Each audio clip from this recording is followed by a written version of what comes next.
Hello and welcome back to Soft Spoken Storytime, episode 42, continuing on with SCP-001, the Frontispiece, Part 2.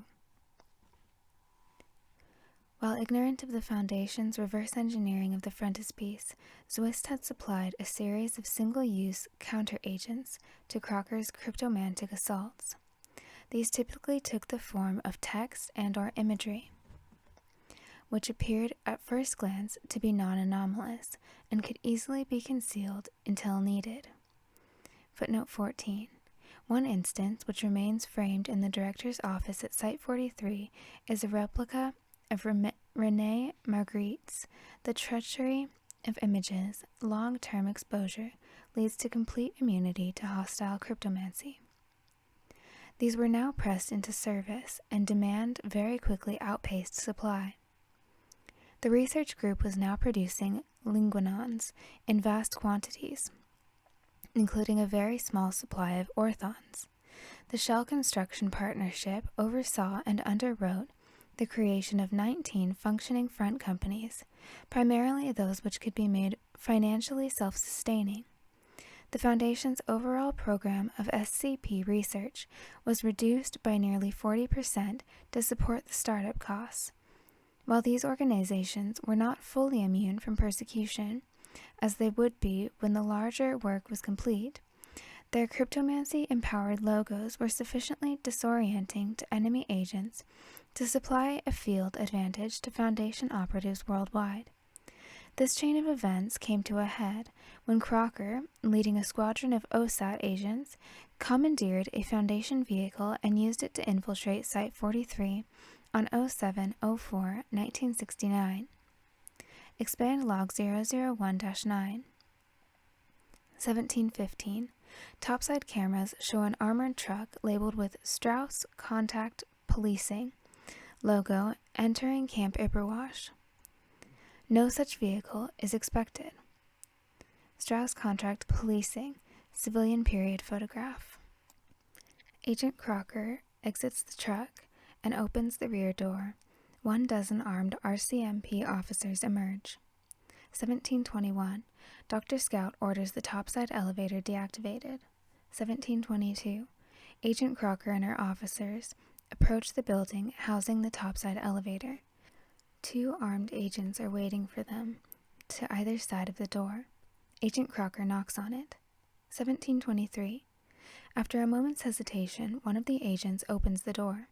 Agent Crocker enters. She is audibly humming. Dr. Scout orders the audio feed terminated. 1724. The agents open the doors to the elevator shaft. The RCMP officers prepare rappelling equipment. 1728. The officers begin rappelling into the elevator shaft. Chief Strauss reports that STF Alpha 43, strong and free, has the lower doors covered. 1729. Camera technicians in operations control are rendered blind through unknown means. 1730. Replacement camera technicians report that the lower exit from Achromatic Abatement Facility AAF-A, leading to a series of caves beneath the site, has been breached. Chief Strauss orders STF Beta 43, backdoor men, to engage possible intruders. He receives no reply. 1732. RCMP agents and Agent Crocker have reached the elevator car sitting at the bottom of its shaft. Dr. Scout orders the elevator activated and returned topside. The elevator technician console flashes. He turns to the nearest agent, seizes his firearm, and opens fire on Dr. Scout. Dr. Scout ducks out of sight. 1733. As a firefight ensues in operations control between hypnotized and unaffected agents, a second team of RCMP officers arrives from the Achromatic Abatement Section. MTF Alpha 43 engage them. 1734. One RCMP officer places a device against a wall-mounted radio port. 2 seconds of loud human humming fill the corridor before the automatic safeguards terminate it. MTF Alpha 43 fall unconscious to a man. 1735. The second RCMP team opens the elevator doors. and helps Agent Crocker and the first team to enter the site proper via the elevator's hatch. 1736. Hypnotized agents in operations control are neutralized. Dr. Scout remains unharmed. 1737. Agent Crocker and her officers enter operations control. She whistles a brief, unidentified tune. The surviving security guards turn to point their weapons at Dr. Scout. A conversation ensues.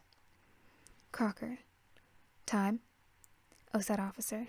22 minutes. Crocker. We'll have to do better at Site 19. Dr. Scout. Welcome to Canada, Betty. Crocker. Didn't exactly roll out the mat. She examines the fallen agents. Or did you? Dr. Scout. You didn't make an appointment. Crocker. You made it for me the minute you decided to pervert the writing. Dr. Scout. Referring to? Crocker. You know damn well what it's referring to. You took what was ours and you tried to make it yours. I've read your files. I know what you're planning. Dr. Scout. It's not like you left us much of a choice. Crocker. It's not like you took long deciding. Power at any price, right? Dr. Scout. Did you think we'd just roll over and die? Crocker. No. I think I judged your lack of moral fiber quite precisely. Crocker unholsters a pistol and points it at Dr. Scout. Kindly introduce me to Doctors Euler, Oakery, and Reynolds. We're going to burn everything you have on this frontispiece, and then I'm going to burn everyone who knows about it. Dr. Scout. What makes you think they're here? Silence on recording. Crocker. You're kidding. Renders can't even leave. Dr. Scout. She can't do magic either. She was strictly theory. Silence on recording. You've been raiding our files, you say. The ones you got from that Strauss contract policing van you stole? Crocker sighs. You didn't really, did you? Dr. Scout. We already knew you could see through Swiss cryptomancy. Crocker. So you slapped a fake one on a van knowing I'd think it was important and stuck a pile of bogus files in there. Dr. Scout. Drs. Euler and Oakery are already at Site 01. We didn't think you'd do so well breaching here, but we also didn't really want to Silence, Canadian. Crocker pulls back the hammer on her pistol. Crocker. The next few minutes should still set your bosses back plenty. And once I'm done with you, I'll pay a visit to Dr. Renders. See what happens if I put a few bullets in that win. Whistling fills the air. It resembles Haydn's Symphony No. 94, with subtle alterations. The RCMP officers, hypnotized agents, and Dr. Scout freeze in place. Agent Crocker winces with obvious pain. POI 382 is now standing in the entrance to Operations Control. Crocker. Don't tell me you repel. Zwist. No, but I do spelunk. Your men don't watch their backs very well. Crocker whistles. The RCMP officers spring to life. Dr. Scout and the agents remain frozen. Crocker. Giving yourself up, Schriftsteller? Zwist. Relying on a gun, gift shrubber? You haven't heard that bit about the pen versus the sword. Crocker points her pistol at Zwist. Crocker. Let's see how far Iron Age metaphors get you. Zwist. You were never really one with the program, were you? Your role was to be chaotic, and you can only interpret that as be violent. Crocker. Order is violence, Thelo. You keep trying to fix things that should stay broken. Zwist. Like the Foundation, you think the world will be a better place with them gone? Crocker. I don't care about better. It'll certainly be more interesting. Zwist. There's nothing in the world less interesting than xenophobia. Crocker laughs. Crocker. Hatred makes the world go round. It's what the people want. I'm a populist by nature. Zwist sighs. Short-sighted. Crocker. It doesn't pay well to dwell on the future, especially for you. Any last words? Zwist smiles. Yes. Stop causing problems. Crocker drops her whip pistol. The RCMP agents lower their rifles momentarily, confused. As Crocker kneels to retrieve the pistol, Zwist steps back out of the room. Audio begins playing over the site intercom, a folk song of unknown origin. She ain't no Apple Betty, and she's certainly no doll. She ain't no creature comfort, and she ain't no fun at all. She whistles low, and don't you know they fall under her spell? But gents, she ain't no agent, and she's leading you to hell. Crocker. Cute. Follow me, gentlemen. Crocker heads to the door. The officers do not follow. Today?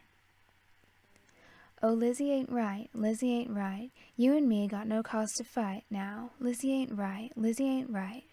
So lay them rifles down. Crocker looks for the source of the music. Each of the officers is now regarding her curiously. First officer. Who are you? Crocker stares at him. Crocker. Sergeant Elizabeth Crocker. Your command? She missed the march to Leningrad and missed the Roman fall. But in her heart, she's Wehrmacht and a sack-carrying Gaul. She's every empire's ending act and every vandal's pal. So, boys, you gotta ask yourselves, is that your kind of gal? Crocker. Your commanding officer. The chorus begins again. Crocker locates a speaker on the ceiling and fires into it with her pistol. The song stops.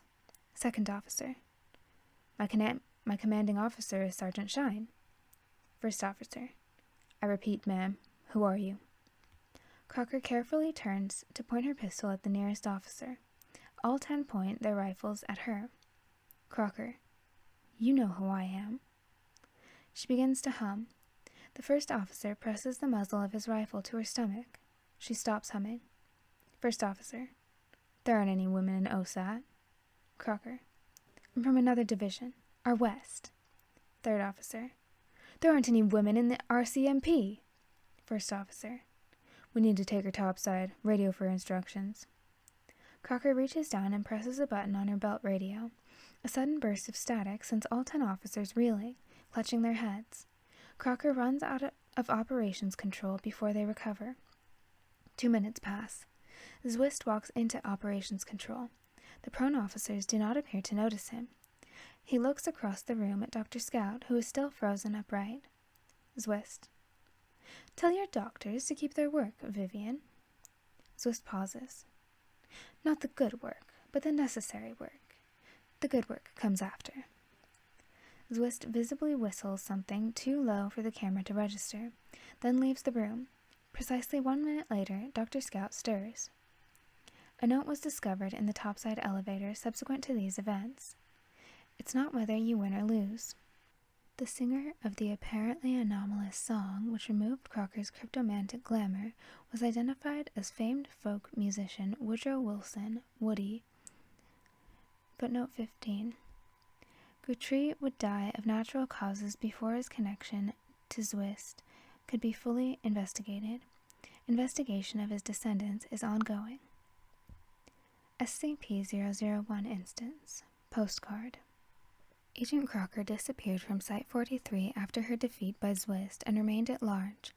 The Occult and Supernatural Activity Task Force began an intensive procedural review to determine how she was able to infiltrate their ranks so effortlessly, issued a warrant for her capture, and withdrew from Camp Ipperwash after issuing an apology to the Foundation. Notably absent was an admission of wrongdoing on their part. No further interference with the Frontispiece program was experienced, and Drs. Euler and Oakrey prepared to implement it at Site-01, with Dr. Renders participating remotely via radio. By special dispensation from the O5 Council on 07-09-1969. Expand log 001-10. Dr. Oakrey. Sorry you couldn't be here, Ilse. Dr. Renders. I'm used to it. You boys ready? Dr. Euler. I think so. Dr. Oakrey. You think so? We're about to go poking around in the human collective unconscious. It would be great to know if it isn't going to lobotomize everyone. Dr. Renders. To be fair, it can only lobotomize everyone who uses the Latin alphabet. Silence on recording. Not helping? Silence on recording. We'll call that a respectful moment of silence for the death of scientific ethics. 7 figures appear in the darkened observation chamber, sitting down behind the two-way glass. Dr. Euler clears his throat. Thank you for joining us. Dr. Euler gestures to the collection of covered white booths which fill the room. There are 26 thaumatologists in this room, myself and Dr. Oakley included. 24 of them are sealed in soundproof cubicles, containing a table, a chair, and one piece of white cardstock printed with a single letter of the alphabet. Drs. Oakley and Euler hold up their own cards, printed with the letters Y and Z respectively. We will be conducting an experiment in chained remote reading today. If it works, we will be implementing Project Frontispiece in its entirety. The first thaumatologist will focus on their letter, beyond keeping the mental safeguards down. That will be their only role today. The next thaumatologist will focus on their letter, but also remote read the first. The third thaumatologist will focus on their letter and remote read the second, and by extension the first as well. Dr. Oakley. As we move down the line, each thaumatologist will be receiving more and more mental signals, containing the thought patterns of more and more of their fellow readers via mental daisy chain. Through this nuanced network of noetic signals, they will begin to glimpse the contours of the sphere of reason, our shared conceptual network. Dr. Euler. We are essentially using thaumatologists to create a three-dimensional mental snapshot of the alphabet. We will be locating in the human zeitgeist the letters S, C, and P, and with a significant expenditure of energy informed by the collective unconscious of a hand-picked thaumatologic collective, we will be altering them. Dr. Oakley. Dr. Euler will perform the most directed thaumatology, as only he will have a complete picture of the alphabet, by reading all 25 of us at once, and his own letter, and envisioning the mental web. I will assist him with my imperfect understanding. Every thaumatologist involved in the project has been fortified with mnestics and mind-focusing agents to help mitigate the severe psychological strain we expect to experience. We have furthermore rerouted nearly the entire electrical system of this site into a concentrated orichalcous core reactor. We need access to that much raw thaumic energy to make such an unprecedented intervention even remotely possible. Dr. Renders. Two points must be emphasized. First, this experiment is only feasible because of a lucky accident, a mistake made by the cryptomancer from whom we have co-opted these powers. I do not believe it will be possible for us to replicate this effect for the other letters of the alphabet or to attempt any other alterations on this scale. I furthermore do not believe they will ever be sufficiently convincing reason to try, as the risk of permanently damaging worldwide human cognition is far too high. Dr. Euler. We are agreed on this point. Dr. Renders. Even within the limits we have set, this experiment carries a non-zero risk of permanent knock-on effects for human thought. Dr. Oakley. This point as well. Dr. Renders. Furthermore, nearly every trained remote reader presently employed by the SCP Foundation is in this room right now, and we imagine as many as 3/4 of them could be badly injured, possibly even killed, by the strain of holding this many mental images in their minds simultaneously. We believe this to be a once-in-a-lifetime act, even by the standards of our honored guests, only justifiable as an alternative to the complete destruction of the Foundation, and therefore the human race. Silence on recording. Do we proceed? Silence on recording. 051. Well? 054. I. 057. I. Footnote 16. The empty post had finally been filled one day prior to this experiment with the anticipation of a diminished threat from Elizabeth Crocker. 0512. I. 058. I. 059. I. 0511. I. 051. I vote aye as well. We have reached quorum. Gentlemen, good luck. Dr. Euler nods. Dr. Euler. Ich trug die Daumen. Dr. Oakley. What? Dr. Renders. Fingers crossed. Dr. Euler. Thumbs pressed, but the meaning is the same. Let's hope our work translates more directly. Though both Drs. Euler and Oakry were severely drained by the process, the frontispiece was successfully applied. Within 2 weeks, its obfuscatory effects could be observed worldwide, as fronts, which had formerly offered only limited protection, now thoroughly frustrated enemy agents and offered obvious succor to Foundation operatives. It was found that continuing to apply linguinons to each sign produced an amplified effect. The practice therefore continued, as did research into more sophisticated applications. The creation of new front organizations took place at a feverish pace. The Foundation re-established its revenue streams and was able to fully resume normal functions in the Western world by June of 1970. By 1971, revenue had reached the point where 10 new high-cost containment sites could be built each year.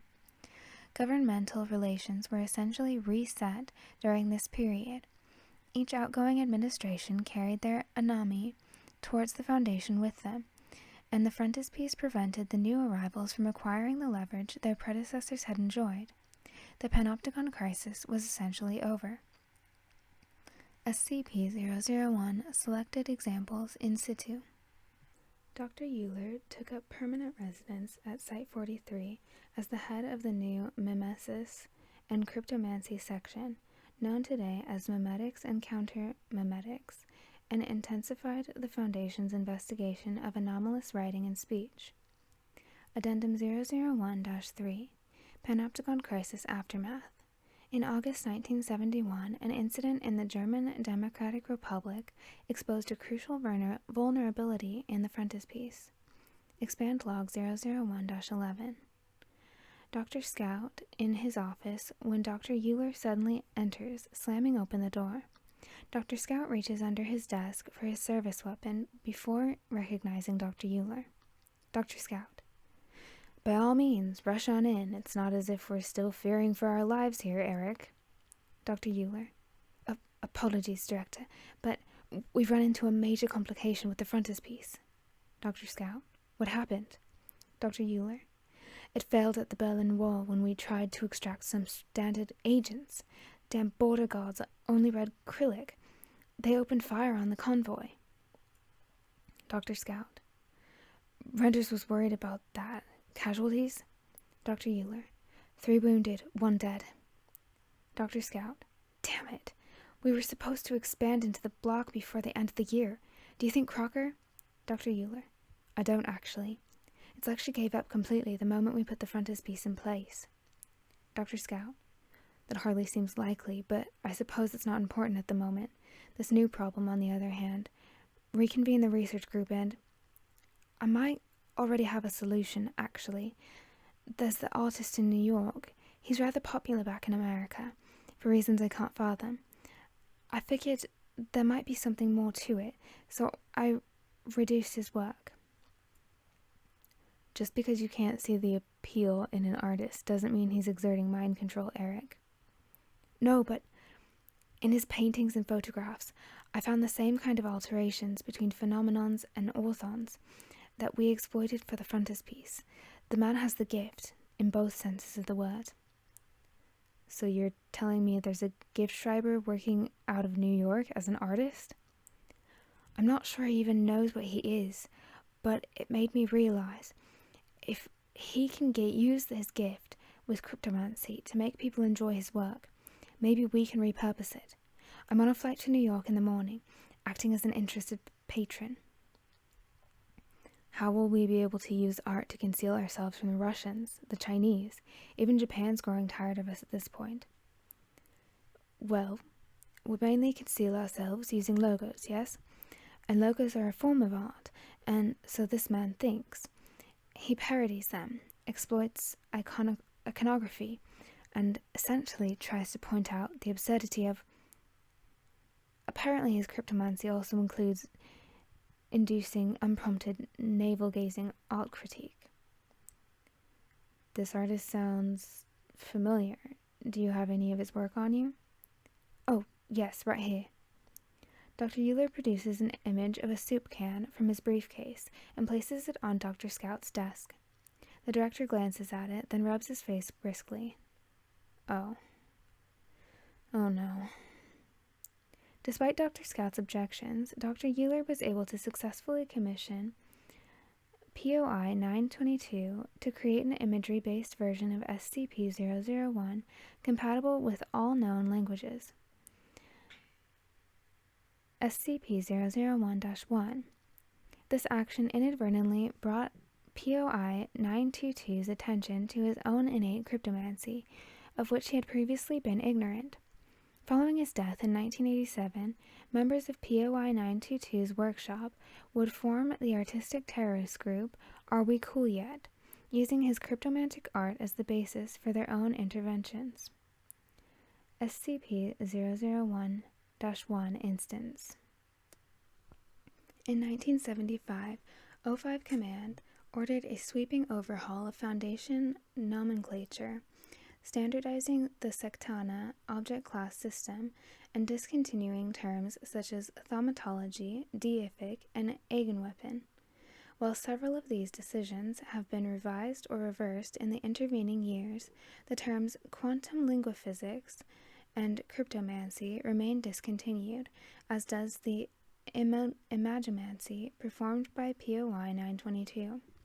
All three of these terms are now jointly covered by the blanket term memetics. Footnote 17. Safe, Euclid, Keter, Thaumiel, Apollyon, neutralized. Elizabeth Crocker eventually resurfaced in Canada, having founded a think tank known as the Writing History Institute, under the assumed identity of conservative political scientist Ophelia Writing. The Writing Institute had been working with a giftschreiber, Front, in order to disrupt the 1979 Canadian federal election. A team of thaumaturges under the direction of Dr. Oakrey raided the Writing Institute and drove out the giftschreiber in late 1979, though no prisoners were taken and Crocker again escaped custody. On January 1, 1980, Dr. Oakrey was found dead in his family home, apparently murdered by an unknown assailant. 3 weeks later, it was discovered that he had used thaumaturgy to capture audio of the events leading up to his death and imprint them on an EP vinyl record, originally containing the Marvin Gaye album What's Going On. Expand log 001-12. The sound of a television playing Dick Clark's New Year's Rockin' Eve 1980 is heard for the first 10 minutes of the recording. Approximately 2 seconds before the end of the New Year's countdown, a high-pitched screech is heard and the audio cuts out. 3 minutes later, a feminine voice is heard whistling. Dr. Oakrey is the first to speak. Agent Crocker, you dyed your hair. Crocker. It actually is Dr. Crocker now. Had to pursue a degree just in case someone looked too hard into the Writing Institute, which you did. Been debating with Scout as to what on earth possessed you to try to steal an election unanimously. If it were 52, 60, even 70%, the Foundation wouldn't have looked. Not to mention, not the most audacious thing we've done, but this was a test run, to make sure it worked.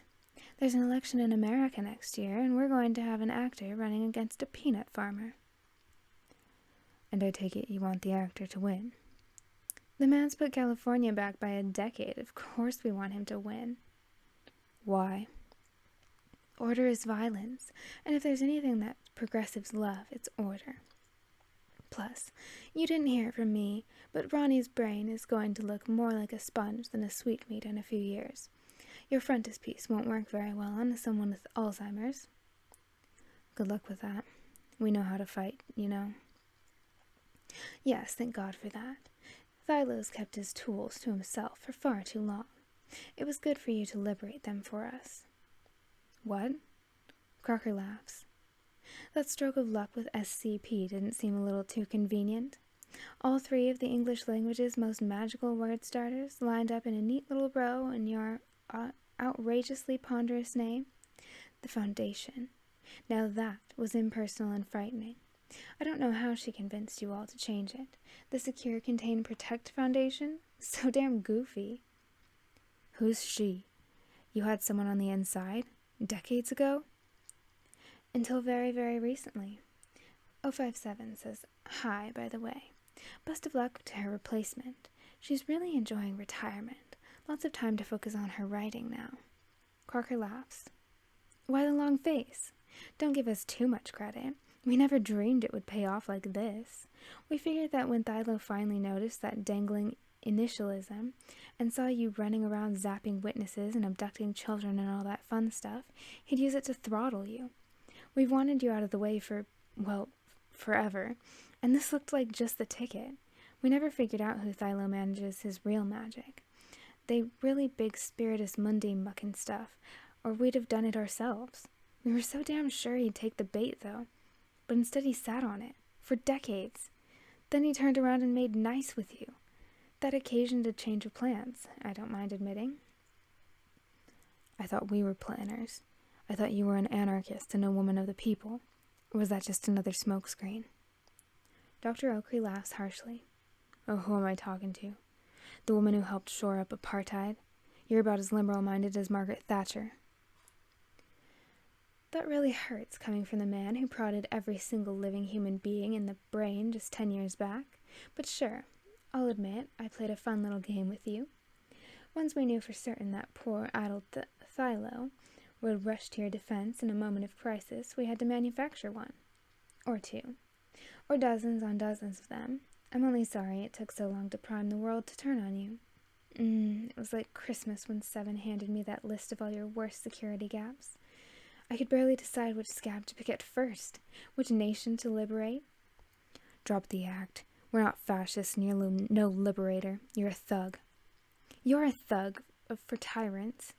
I'm a thug for principle. Bull. You could have spent the last 10 years tearing down dictators and building up bridges, instead of sicking the actual tyrants on us. With your abilities and the clout you used to have, you could have helped kill tyranny stone dead. Why didn't you? Priorities. With your reach and your resources, cryptomancy could be a global phenomenon within the span of one generation, just so long as you had a compelling reason to pursue it. We made you into your own private think tank, and the best part is, even if you'd known it was happening, you wouldn't have been able to stop. Why didn't you do the whole thing ourselves? We're small potatoes, sad to say, stuck at the 1-to-1 scale. We have to get things done through influence. The only way anyone was ever going to figure out how much Thilo at his game was through cold, hard science, and nobody's colder or harder than you lot. I don't know if you know this, but anarchists, not as prone to science as the movies would have you believe. And can you even imagine how hard it is to organize them? Fascists, though. Fascists love their experiments, and they're such big builders. We planted the idea in your heads, and you ushered in the whole new goddamn age for us. All that structure, finally good for something. You can't honestly think you've won. Once Overwatch finds out, they'll do nothing. They've got plans within plans within plans, just like I've been telling you all along, showing you even. You think they didn't know the price of the power you gave them? They just didn't care, Isaac. As long as they imagine that they can control the burn, they'll let the fire spread. But it isn't their fire. It's mine, and it's yours, and really it belongs to everyone. Now someday, thanks to us, everyone's going to have it. This sounds like a prepared speech. You never struck me as a true believer, Elizabeth. My motives are my own biz. Your motives are transparent. It was all laid out in that first note you sent, remember?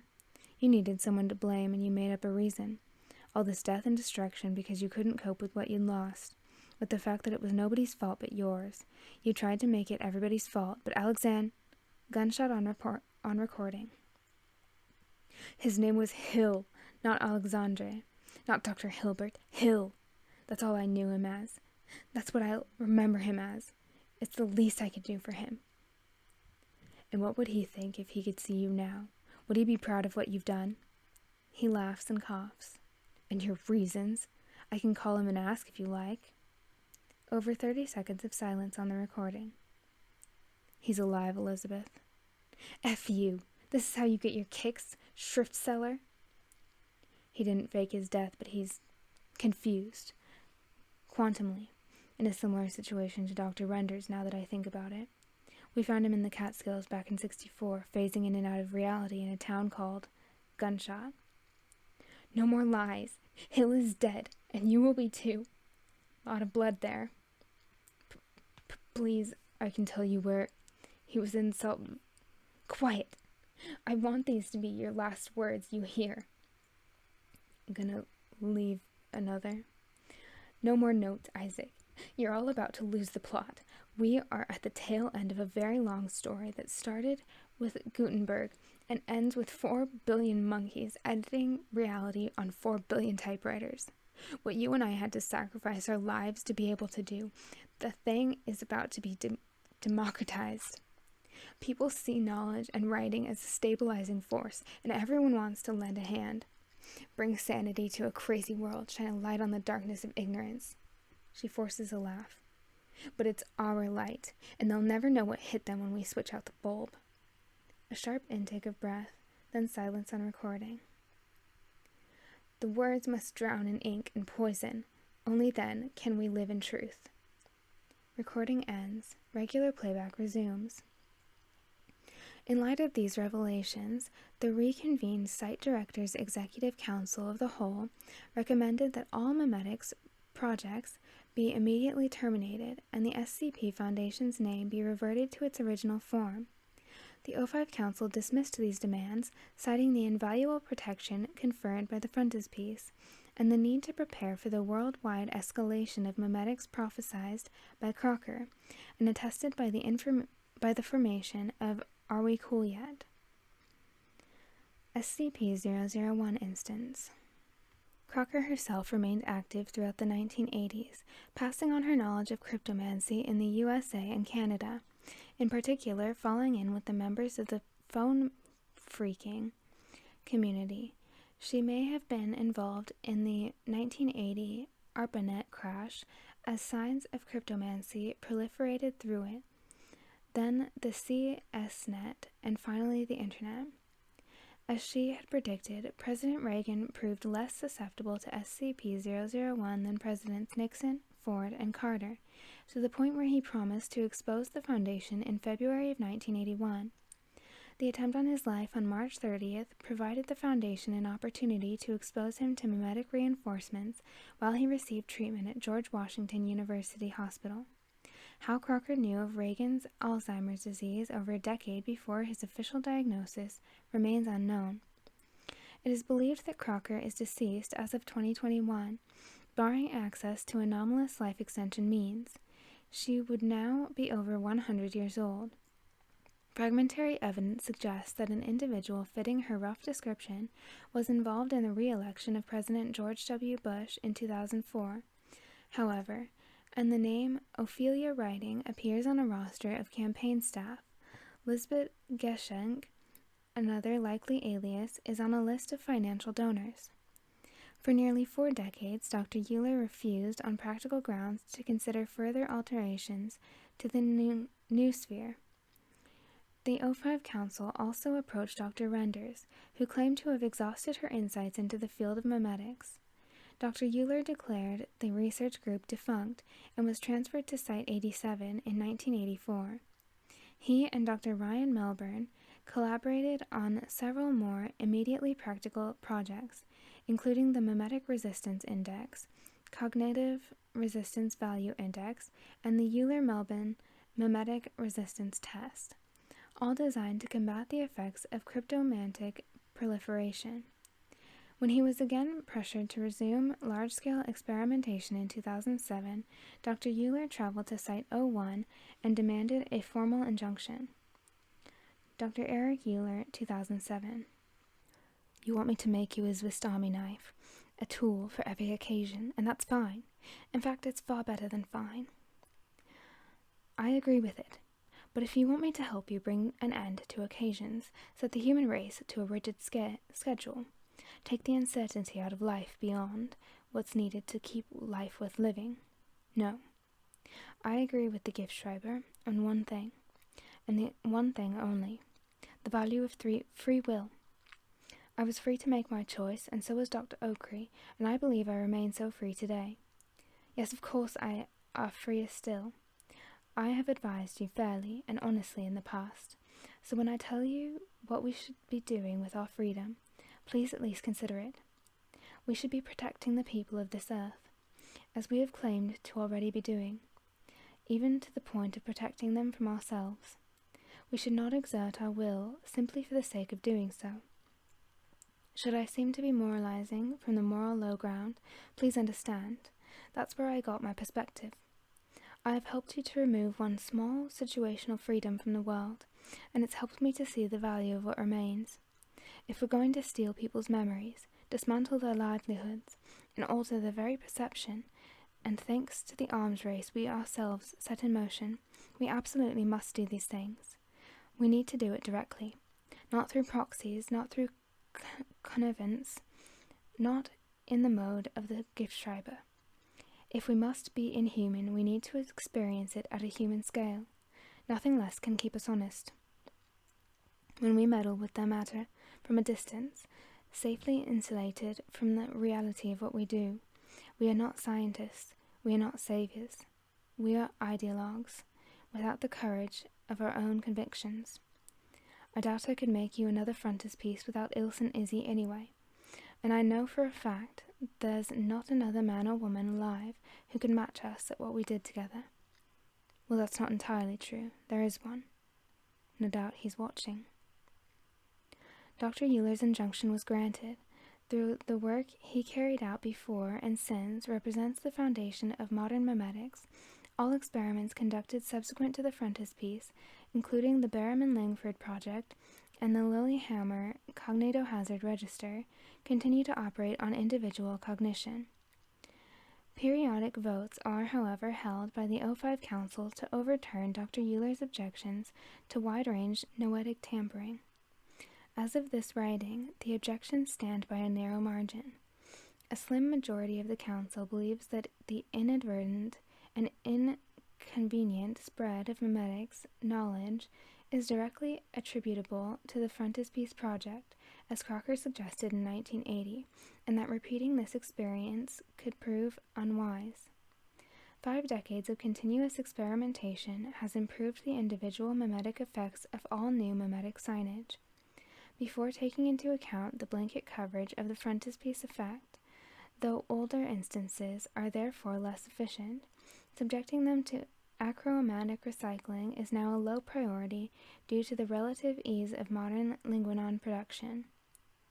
Obsolete SCP-001 instances decomposing. All SCP-001 media still retain the singular flaw allowing individuals familiar with the anomalous to see through their effects. While occasionally useful in the event the Foundation must coordinate with organizations such as OSAT, the Global Occult Coalition, the FBI's Unusual Incidents Unit, the British Occult Service, or Poland's MZ Witchslayer Division, this is more often than not a detriment to efficient clandestine operations. Many theories have been advanced to explain the curious defect, and the discovery of a note from Thilo Zwist in Dr. Euler's effects after his death in 2013 has provided fertile ground for further speculation. It has been dated to 1980, the year of Dr. Oakley's murder. Eric, I don't know if you saw me at the funeral, but I was there. You and your fallen friend have borne the weight of your deeds most admirably these past few years. Though I would not have done the things you did, I can understand your reasons. To a certain extent, I myself have acted more rashly on such sympathetic impulses, though not for a few centuries. You alone now carry the responsibility. You must ensure that what you did can never be done again. Ensure that it was worth doing in the first place, and most of all, ensure that you, only you, can do it again, should the worst come to pass. You must also remember how seductive a quick and dirty solution can be, and show your successors where the pitfalls lie. It is not enough that your apprentices succeed you. They must also excel you. The Foundation protects the world. You sometimes like to imagine you do it alone, reciting comfortable, meaningless aphorisms to cover a great deal of violence. cupidity, ruthlessness, and cruelty. You will forgive me if I hope you do not find your burdens light. And you don't, do you? Is the frontispiece that perfect creation you imagined it would be, as your equations and diagrams assure you it must, in fact, be, or does the wind keep rushing beneath it, exposing you to the surrounding climate? Again, you will forgive me if I consider the outcome ideal. You will never be completely safe. You will never, ever be able to act with total impunity. You will need to keep cultivating allies, cutting deals, and making friends, ones you have not only protected, but genuinely supported and loved, who will support and love you back. If you did not have to do these things, I fear that you would not, because you, like me, are only human. When you are gone, I suppose your responsibilities will fall to me. I played my part in this little drama after all, and I played it well. Too well. You probably think you pulled quite the fast one on me, breaking down all those van panels and poking around in the particles, but your magic umbrella was only borrowed, not mastered, or even properly understood. I know nothing of baking bread, I admit, but I am an expert parasolmacher. My handiwork cannot be bent or broken unless I wish it. Was it a nasty little trick to play? Perhaps, but you need to stop falling for such simple deceits. The world cannot long afford your naivete. In future, when you wield a tool, be certain that you fully understand it. Enclosed photograph. Finally, a warning. I do not remember the anger I felt all those years ago, the grief I poured into the words which poisoned 1,000 minds. I am dealing with the fallout, but that great and awful blast. I cannot feel it any more. Time wears away such things. If you forget why your conscience balked at the critical hour, Eric, if you begin to lose sight of what separated you from Elizabeth Crocker, or start to become the monster she accused you of being, if you begin to see the world as a chessboard and all of its people pawns, and grant yourselves the right to fuel extravagant strategies with their lives— but no, you won't, of course you won't. You don't need this warning at all, because your course was set the moment I baked that lovely little flaw into your writing, which you stole. I robbed you of the opportunity to become the tyrants of all our nightmares. You will have no choice but to be better than that, because evil only flourishes in ease. You will never know ease. You and those who come after you will need to keep doing the work. You will get to decide how well you do it, of course, and on that matter I have a suggestion. Do it right. Stop compromising principles. Thilo. N.B. Ideas are flames, and flames burn till the fuel is spent. You have opened the writing to mankind. You have made kindling of us all. Look to your fire breaks.